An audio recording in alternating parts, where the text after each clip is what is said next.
வணக்கம். உள்ளது உள்ளபடி பட்ஜெட் ஸ்பெஷல் நிகழ்ச்சிக்கு உங்களை வரவேற்பது வி விஷ்ணுராஜ். இன்றைய தினம் வரும் பட்ஜெட்டில் கல்வித்துறைக்கான நிதி ஒதுக்கீடு மற்றும் அத்துறையை மேம்படுத்த அரசு எடுக்க வேண்டிய நடவடிக்கைகள் என்ன என்பது குறித்து விவாதிக்க இருக்கிறோம். அது தொடர்பாக நம்மோடு கருத்துக்களை பகிர்ந்து கொள்ள நம் அரங்கத்திற்கு வந்திருக்கிறார் கல்வியாளர் ரமேஷ் பிரபா. வணக்கம் சார். வணக்கம் சார். கல்வித்துறையை பொறுத்த வரைக்கும் 2014-2015 ஆண்டு பட்ஜெட்ல பார்த்தோம்னா 50,000-55,000 கோடி ரூபாய் வரைக்கும் ஒதுக்கி இருக்காங்க. ஒதுக்கி ஆராய்ச்சிகள் எல்லாமே மேற்கொள்ளப்பட்டிருக்கு அப்படின்னாலும் அது இம்ப்ளிமெண்ட் பண்ணிருக்காங்களா, அதனால அவுட்கம் என்ன அப்படின்னு பார்த்தா எதுவுமே பெருசா சொல்லிக்கிற மாதிரியானது இல்ல. சோ இப்போ நம்ம ஆராய்ச்சிக்கு பணம் ஒதுக்குறதுக்கும் அவுட்கமுக்கும் இடையில இருக்கக்கூடிய கேப் நிறைய இருக்கக்கூடிய நிலையில ஆராய்ச்சி பண்றாங்க. அது ஒரு லேப் டெஸ்ட் மாதிரி எடுத்து வச்சிடாம அதை அவுட்கமா கொண்டு வந்து மக்களுக்கு அது செயல்படும் வகையில கொண்டு வர்றதுக்கான திட்டங்கள் என்னென்ன தேவை, அதுக்கு ஆராய்ச்சிங்கிறத தாண்டி செயல்படுத்துறதுக்கு எந்த மாதிரியான ஒரு நிதி அமைப்பு தேவைன்னு நினைக்கிறீங்க?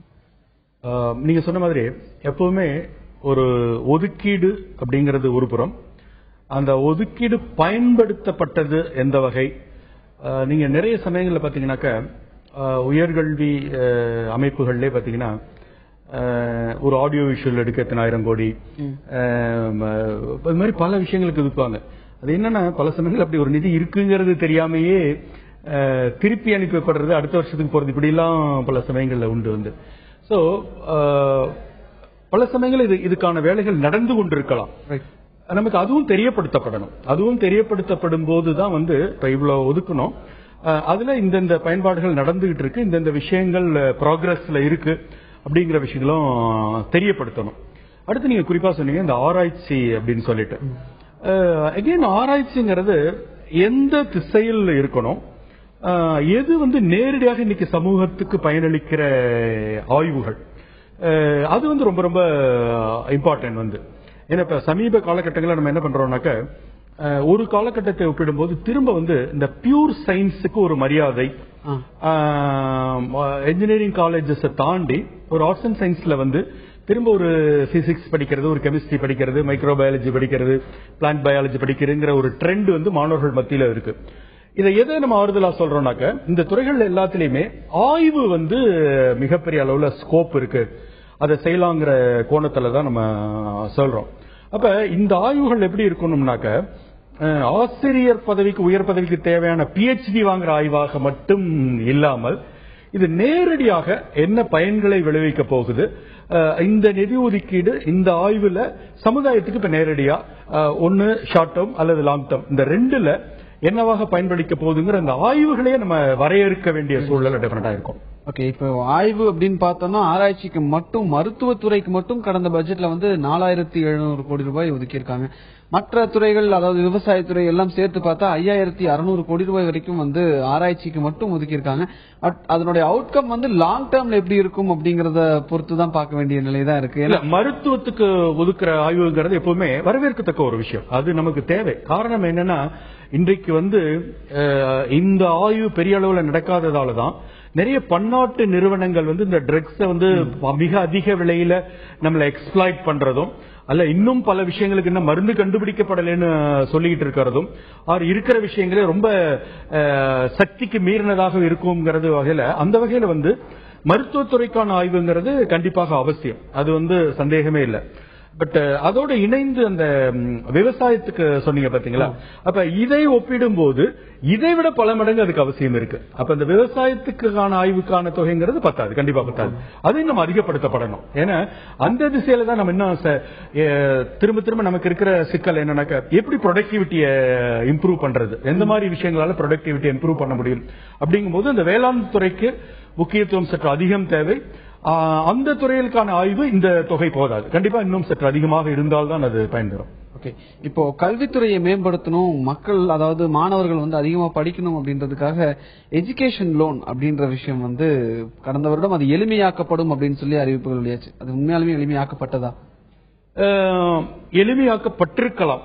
பட் என்ன சிக்கல்னா இந்த நடைமுறைக்கு வரும்போது யாரு ஃபைனல் டிசைடிங் பாத்தீங்கன்னா அந்த பகுதியில் இருக்க அந்த வங்கி கிளையனுடைய அந்த மேனேஜர், அப்ப அவருதான் அந்த கொள்கை முடிவெடுக்கிறவரா மாறிடுறாரு. அதான் பிரச்சனை.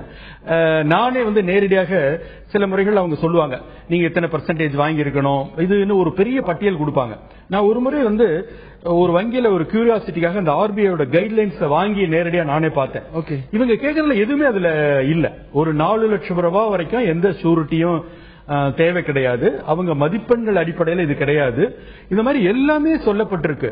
பட் இருந்தாலும் இந்த பல சமயங்கள்ல இந்த வங்கி கிளைக்கு இந்த மாணவர்கள் போகும்போது அது கவுண்டமணி ஸ்டைல் ஆயிடுது. இது முருகேசன் என்ற பேருக்கு லோன் இல்ல நீ போ அப்படின்னு சொல்லி இந்த மாதிரி திருப்பி அனுப்புற விஷயங்களாதான் பல சமயங்கள் நடந்துட்டு இருக்கே தவிர அது இன்னும் ஈஸ் பண்ணிட்டாங்களா அல்லது லிஸ்ட்ல இம்ப்ளிமெண்டேஷன் நடக்குதான்னு பாத்தீங்கன்னாக்க கண்டிப்பா நான் அது சரி இல்லைன்னு தான் நான் சொல்லுவேன். ஓகே, சோ அட்லீஸ்ட் இந்த பட்ஜெட்லயாவது அதுக்கான ஒரு கன்ஸ்ட்ரைன்ட் ரெஸ்ட்ரிக்ஷன்ஸோட வரதுக்கு வாய்ப்பு இருக்கா சார்? இருக்கணும், இருந்தா நல்லது. என்னை போன்றவர்களுடைய விருப்பம் என்னன்னாக்க, ஏன்னா இன்றைக்கு இருந்து ஒரு தலைமுறை இதற்கு முந்தைய தலைமுறை படிக்கிற சூழல் இல்லாம, அவங்க பக்கத்துல பள்ளிக்கூடம் இல்லாம, அவங்க பக்கத்துல கல்லூரி இல்லாம போன தலைமுறை மாறி இன்னைக்கு ஒவ்வொரு மாவட்டத்திலும் ஒவ்வொரு தாலுகாவிலுமே ஒரு பொறியியல் கல்லூரி அல்லது ஒரு மகளிர் கல்லூரி, அன்றாடம் வீட்டில இருந்து போய் காலையில படிச்சுட்டு சாயந்தரம் வீட்டுக்கு வந்துடலாம் அப்படிங்கிற அளவுக்கு வசதியான கல்லூரிகள் இருக்கிற சூழ்நிலையில எது தடையா இருக்குன்னு பாத்தீங்கன்னா இந்த பொருளாதார சூழல். அப்ப அந்த மாணவன் அந்த பொருளாதாரத்தை மட்டும் கடந்துட்டானாக்க அவனுக்கு அந்த கல்வி சாத்தியமாகுது.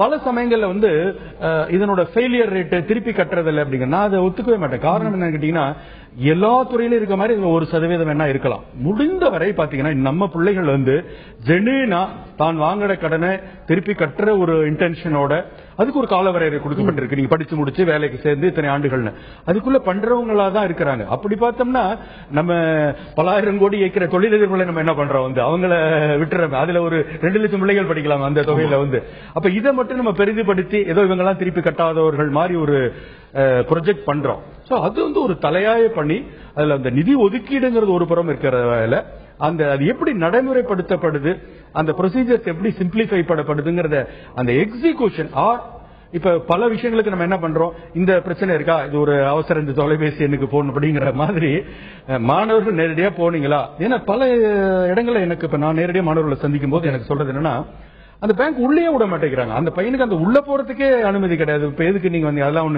இப்ப ஏதாவது ஒரு டாக்குமெண்டேஷன் இருந்தாலாவது அந்த பையன் ரெஃப்யூஸ் பண்ணிட்டாங்கன்னு எங்கேயோ ஒரு வழக்கு போடலாம், இது போடலாம். உள்ளே போறதுல அப்ளிகேஷனே கொடுக்கறதில்ல. இந்த மாதிரி ஒரு ட்ரீட்மெண்ட் பண்ணும்போது அப்ப உங்களுக்கு அந்த மாதிரி நடக்குதா, உடனடியே இந்த எண்ணை தொடர்பு கொள்ளுங்க. இதுக்கு இப்ப நீங்க அந்த விஷயங்களையாவது எளிமைப்படுத்தி மாணவர்களுக்கு தெரியப்படுத்துங்கிறதா என்னுடைய வேண்டுகோள். ஓகே சார், அதாவது கல்வித்துறையில் என்ன எதிர்பார்ப்புகள் தேவை அப்படிங்கறத பத்தி நம்ம தொடர்ந்து பேசுவோம். அடுத்ததாக நாம் பார்க்கவிருப்பது மேல்நிலை கல்வி என்றவுடன் எடுத்தவுடன் இங்கு படித்து விட்டு வெளிநாடுகளுக்கு சென்று படிக்கத்தான் ஆர்வப்படுகிறோமே தவிர இந்தியாவில் அது படிப்பதற்கான சாத்தியம் இல்லையா என்பது குறித்து விவாதிக்க இருக்கிறோம்.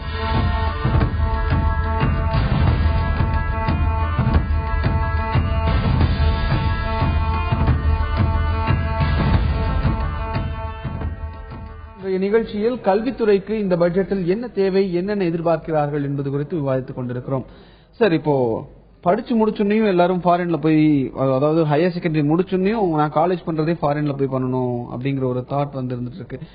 போன பட்ஜெட்ல பார்த்தா 6600 கோடி ரூபாய் யூனிவர்சிட்டிஸ் அண்ட் காலேஜஸ், இது அக்ரிகல்ச்சர் அண்ட் இன்ஜினியரிங் அது சம்பந்தமானதும், அது போக மெடிக்கல் சம்பந்தமான காலேஜஸ் கட்டுறதுக்கு மட்டும் 6600 கோடி ரூபாய் கொடுத்திருக்காங்க. இது போக ஸ்போர்ட்ஸ் யூனிவர்சிட்டிஸ் கட்டுறதுக்கு தனியா அது ஒதுக்கி இருக்காங்க. இப்படி எல்லாம் இருக்கக்கூடிய நிலையில நமக்கு ஒரு இன்ஃப்ராஸ்ட்ரக்சருக்கான இவ்வளவு பணம் ஒதுக்குறாங்க. அப்படி இருந்தும் ஃபாரின் கண்ட்ரீஸ்ல தான் நான் போய் படிக்கணும் அப்படின்னு நிறைய பேர் போறாங்க. அப்ப இங்க அந்த கல்வியினுடைய தரம் குறையுதா? இதை மேல் எடுத்துட்டு போறதுக்கு, ஏன்னா ஆசிரியர்களுக்கு பயிற்சி அளிப்பதற்கு மட்டும் 500 கோடி ரூபாய் ஒதுக்கி இருக்காங்க. இந்த மாதிரி பல நிதிகள் ஒதுக்கப்படுது, ஆனா அது சரியாக பயன்படுத்தப்படுகிறதா? இதுல 2 விஷயங்கள் நம்ம பார்ப்போம். ஒண்ணு இந்த ஆசிரியர்களுக்கு பயிற்சிக்காக 500 கோடி அப்படிங்கிறது, இது அடிப்படையில் எப்படின்னு பாத்தீங்கன்னாக்க, இன்றைக்கு கல்வி நிறுவனங்களோட எண்ணிக்கை வளர்கிற அளவுக்கு பயிற்சி பெற்ற ஆசிரியர்கள் ஓவர் நைட் வந்துட முடியாது. ஏன்னா சடனா ஒரு 100 கல்லூரிகள் புதிதாக தொடங்கப்படும் போது இருக்கிற ஆசிரியர்கள் தான் புதுசா அப்ப கணிசமான அளவுக்கு நம்ம ஃப்ரெஷர்ஸ் எடுக்கிறோம். ஃப்ரெஷர்ஸ் எடுக்கிறது நான் குறைன்னு சொல்ல மாட்டேன், அது ஒரு நல்ல விஷயமும் கூட. ஃப்ரெஷர்ஸ் எடுக்கிறதுல ஒரு நல்ல விஷயம் என்னன்னா, அவங்க இன்னைக்கு இருக்கிற கரண்ட் ட்ரெண்ட்ல திங்கிங்ல இருக்காங்க. இன்றைய மாணவர்களுக்கு என்ன தேவை, இன்றைய மாணவர்களுக்கு எந்த மாதிரியான பயிற்சி முறை தேவைங்கிறது அவங்க அந்த பக்கம் உட்கார்ந்துட்டு வந்தவங்க, அதனால சரியா செய்ய முடியும். ஒன்லி திங் என்னன்னா அவங்கள வந்து அடுத்த லெவலுக்கு ட்ரெயின் பண்ணி கொண்டு வரதுங்கிறது ஒரு அவசியம் இருக்கு. இன்னொரு அவசியம் என்ன அப்படின்னாக்க, அதிக அனுபவம் வாய்ந்தவர்கள், ஒரு 20 வருடம் 25 வருடம் அனுபவம் வாய்ந்தவர்கள்கிட்ட என்ன எதிர்பார்ப்புனாக்க, அவங்க இன்னைக்கு இருக்கிற டெக்னாலஜியை பயன்படுத்த தெரிந்தவர்களாக அவர்களை மாற்ற வேண்டியது அவசியம். உதாரணமாக இன்னைக்கு பாத்தீங்கன்னா கிளாஸ் ரூம்ங்கிறது ஒரு கரும்பலகையில இருந்து மாதிரி இன்னைக்கு ஸ்மார்ட் போர்ட் கிளாஸ் ரூம்ஸ்னு மாறிடுச்சு. அப்ப நம்ம வைஃபைல லைவ்ல நெட் வந்து கிளாஸ் பண்ணி ஒரு கிளிப்பிங்க கூட போட்டு காமிக்கிற ஒரு விஷயமா இன்னைக்கு வந்து வந்திருக்கு. அப்ப இந்த ஏற்கனவே இருக்கிற முந்தைய தலைமுறை ஆசிரியர்கள் இதுக்கு பயிற்றுவிக்கப்படாமல் இருக்கும்போது அவங்க அதை ஒரு பயந்து ஒதுங்கிற ஒரு விஷயமாகவும், இங்க இருக்கிற ஒரு 2 எக்ஸ்ட்ரீமா இருக்கக்கூடாது. அவர்களுக்கு வந்து டீச்சிங் எப்படி பண்ணணுங்கிறது அவங்களுக்கு நல்லா தெரியும். ஆனா இந்த டெக்னிக்கல் டூல்ஸ் பயன்படுத்துறதுல சிரமம். இந்த பிள்ளைகளுக்கு யங்ஸ்டர்ஸ்க்கு டூல்ஸ் தெரியும், ஆனா பசங்களை எப்படி ஹேண்டில் பண்ணணும்னு அதிரடியா ஹேண்டில் பண்ணிடக்கூடாது. அப்ப இந்த பயிற்சிக்குங்கிறது ஒரு தொகை அவசியம். அது மாதிரி பண்ணும்போது நம்ம நிறைய ஃப்ரெஷர்ஸ் ட்ரெயின் பண்ணலாம், இருக்குறளையும் மாற்றும் போது புதிதாக உருவாகும். இது வந்து தேவை. அப்ப இந்த குறைபாடு இருக்கிறதால மட்டும்தான் பல கல்வி நிறுவனங்கள்ல வந்து ரிசல்ட்ஸ் சரியா இல்லாம போறதுக்கு காரணம் என்னன்னாக்க, அந்த தகுதியுடைய அந்த திறன் படைத்த ஆசிரியர்கள் இல்லாத காரணங்களால அப்ப இருக்கிறத வச்சு அட்ஜஸ்ட் பண்ணி இருக்கிறத வச்சு ஒப்பேத்தும் போது நம்ம இதா இருக்கு. அப்ப இது மாதிரி ஒரு தொகை ஒதுக்கும் போது என்ன நடக்குதுன்னு கேட்டீங்கன்னா, இந்த டீச்சிங்ல இல்லாத மற்ற துறைகள்ல இருக்காங்க பாருங்க, அவர்களே உள்ள கொண்டு வர முயற்சி. இப்ப ஒரு இண்டஸ்ட்ரியில இருந்து வந்து சில சமயங்களில் நம்ம செய்யறோம். ஃபார் எக்ஸாம்பிள் ஒரு மேனேஜ்மெண்ட் எஜுகேஷன் இருக்குன்னு வச்சுக்கலாம், ஒரு மார்க்கெட்டிங்கோ ஒரு சிஸ்டம்ஸ் ஒரு ஆபரேஷன்ஸ் இருக்கும்போது இண்டஸ்ட்ரியில இருந்து ஒரு கெஸ்ட் லெக்சர் வந்து பண்ணிட்டு போறாங்க. இது வந்து எல்லா துறைகளுக்குமே, ஒரு பொறியியலுக்கும் சாத்தியம், சயின்ஸுக்கும் சாத்தியம் வந்து. அந்த மாதிரி இருக்கும்போது அவங்க ஏன் இங்க வர்றது இல்லைன்னா, அவங்களுக்கு இந்த பணம் அட்ராக்டிவா இல்ல. அங்க ஒரு ஐடி துறையில வாங்குற தொகை, அங்க இருக்கிற தொகை அதா இருக்கும்போது இங்க வரதில்லை. அப்ப அவர்களை வந்து ஒரு பல சமயங்கள்ல வந்து ஒரு கெஸ்ட் லெக்சர் ஆகவோ பர் அவருக்கு இவ்வளவு அப்படின்னு பயன்படுத்துறது வரும்போது அந்த தொகை செலவிடப்படலாம். இது சரியான ஒரு விஷயம். அடுத்து கேட்ட இன்னொரு பகுதி நீங்க கேட்டது வந்து நம்ம அயல்நாட்டுக்கு போறமே உயர்கல்விக்கு அப்படிங்கிறது. இது வந்து பாத்தீங்கன்னா ஒரு சிறு பகுதி இதுல அவசியம் இருக்கு. ஐஐடி வந்து வேர்ல்ட் லெவல் இருக்கிற காலேஜஸ்ல ஐஐடி கண்டிப்பா அந்த ரேங்கிங்லயே வந்துருது. அப்படி இருக்கும்போது நம்ம அங்க போய் படிக்கணும். ஆனா ஐஐடி கூட உருவாக்கணும் அப்படின்றதுக்காக 5 ஐஐடி உருவாக்கணும், 5 ஐஐஎம் உருவாக்கணும்ன்றதுக்காக கூட போன பட்ஜெட்ல நிதி ஒதுக்கி இருக்காங்க. இதுல நீங்க முதல்ல சொன்ன மாதிரி இந்த உயர்கல்விக்கு சில துறைகளுக்கு நம்ம போக வேண்டிய அவசியம் இருக்கு. ஃபார் எக்ஸாம்பிள் வந்து இப்ப மருத்துவத்துல பாத்தீங்கன்னா இங்க வந்து ஒரு எம்டிஓ ஒரு எம்எஸ்ஓ குறிப்பிட்ட எண்ணிக்கையில தான் சீட்ஸ் இருக்கு. அப்ப சில துறைகளுக்கு என்ன பண்றாங்க, வெளியே போகணும்னு ஆசைப்படுறாங்க. பட் வேற மற்ற பல துறைகளுக்கு, ஒரு மேனேஜ்மெண்ட் எஜுகேஷன் மாதிரியான ஒரு துறைகளுக்கு இங்க நம்ம கிட்ட இருக்கு. அது என்ன ஆயிடுதுன்னா, ஒரு ஃபேஷனபிள் விஷயமாக நாங்க போய் படிச்சுட்டு வந்தேங்கிறதும் அது ஒரு கல்யாண பத்திரிகையில போட்டுக்கிற ஒரு விஷயத்துமாகவும் மார்க்கெட்ல அந்தஸ்துக்காகவான ஒரு விஷயமா செய்யப்படுறது தவிர்க்கணும். ஜெனுவினா எங்க போகணுமோ அதுக்கு வந்து அவசியம். இப்ப அடுத்து நீங்க சொன்னீங்க பாருங்க, உயர்கல்வி நிறுவனங்கள் துவங்கும் போது போன பட்ஜெட்ல சொல்லப்பட்டது இத்தனை ஐஐடி இத்தனை ஐஐஎம் வருது. இதுல எனக்கு ஒரு மாறுபட்ட கருத்து என்ன இருக்கு அப்படின்னாக்க, ஐஐடிகள் தேவை. ஐஐடிகள் ஏன் தேவை அப்படின்னாக்க, தரமான பொறியியல் கல்லூரிகள் அப்படிங்கிற வரிசையில ஒரு தரமான பொறியியல் கல்லூரிக்கு நிறைய எக்யூப்மெண்ட்ஸ், நிறைய மெஷினரி, நிறைய ரிசர்ச் லேப் அப்படிலாம் வரும்போது கவர்மெண்ட் ஹெவியா அதுல இன்வெஸ்ட் பண்ண வேண்டிய ஒரு அவசியம் இருக்கு. பட் அதே ஒரு ஐஐஎம் சொல்லும் போது எனக்கு அதுல மாறுபட்ட கருத்து இருக்கு. ஏன்னா அதுல வந்து அரசாங்கம் எதுக்காக ஹெவியா இன்வெஸ்ட் பண்ணணும்? அதை நீங்க ஒரு தனியார ஊக்குவிச்சீங்கன்னாக்க அவர்களால ஒரு குவாலிட்டியான ஒரு மேனேஜ்மெண்ட் இன்ஸ்டிடியூட், அதுக்கு பெரிய இன்வெஸ்ட்மெண்ட் தேவையில்லை. குவாலிட்டியா இண்டஸ்ட்ரி ஓரியன்டட் கரிக்குலம், இண்டஸ்ட்ரிக்கு தேவையானவர்களை ப்ரொடியூஸ் பண்ற, அது வந்து கார்பரேட்டே செய்ய முடியும். அது வந்து இண்டஸ்ட்ரி ஒரு கார்பரேட்டை எடுத்து நீங்க ஒரு மேனேஜ்மெண்ட் இன்ஸ்டிடியூட் தொடங்குங்கன்னு சொன்னாலே வந்து இதாயிடும் வந்து. அதனால அந்த திசையில அவங்க போய் பெரிய இன்வெஸ்ட்மெண்ட் பண்ணணுமாங்கிறது என்னோட ஒரு கேள்விக்குறி தான் வந்து. ஓகே சார், நம்ம இதை பத்தி எல்லாம் தொடர்ந்து பேசுவோம்.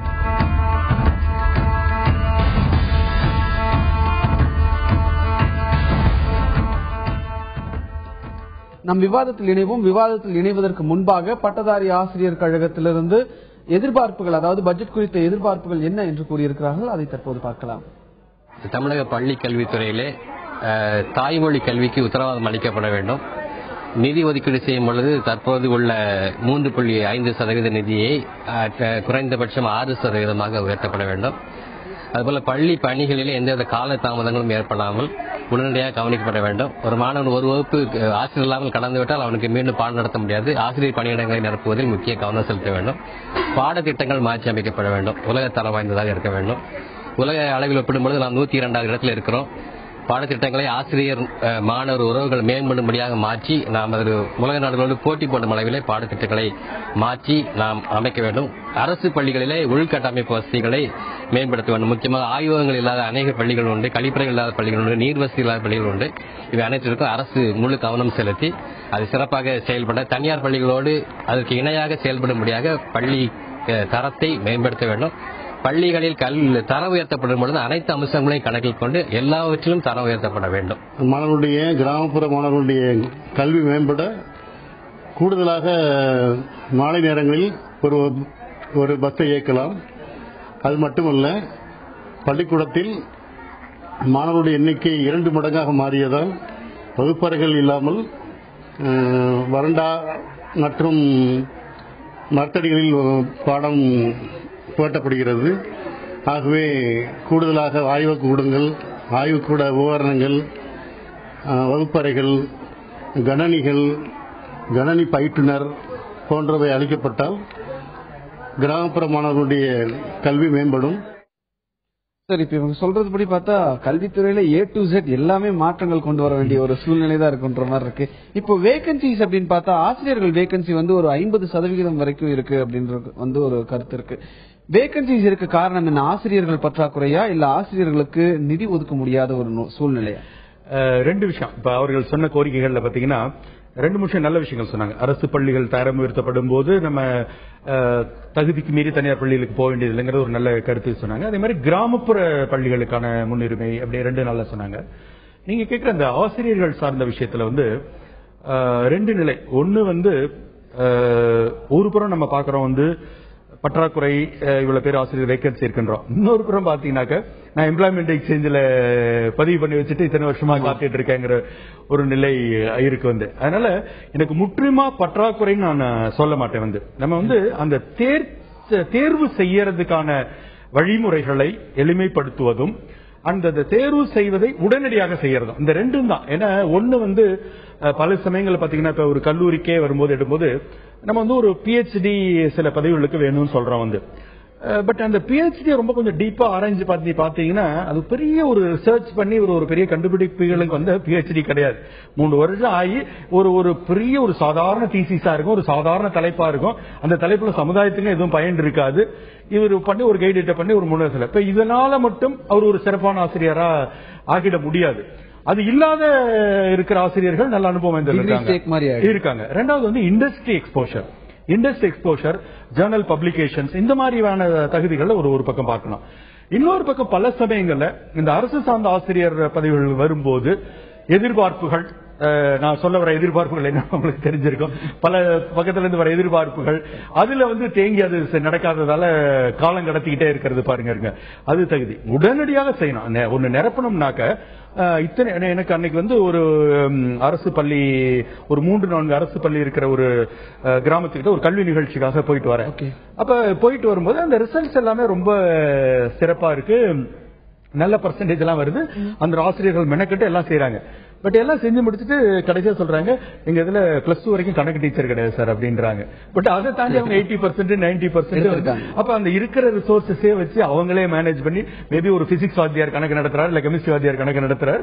அதை தாண்டி அவங்க கெப்பாசிட்டிக்கு போராடி வரலாம் இருக்கலாம்.